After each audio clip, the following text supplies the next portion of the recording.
Hello, and welcome to the EIE cycle titled Integrated Computer Science, Lesson 4. By engaging in this cycle, you will learn about strategies to support students in open-ended design challenges.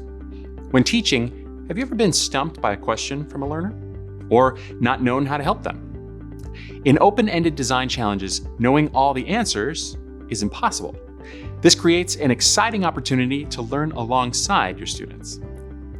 Each Computer Science Essentials unit builds from teacher-guided learning to student-led problem solving. In Lesson 4, students take basic concepts and skills from earlier in the unit and apply them in their own designs. Let's get ready to put your learners in the driver's seat.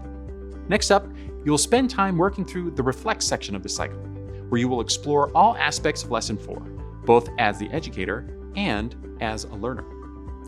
Don't forget to check out the Other Resources section below for even more information and support. Be sure to allow this video to reach the end before moving on to the Reflect section of this cycle. Have fun exploring Lesson 4.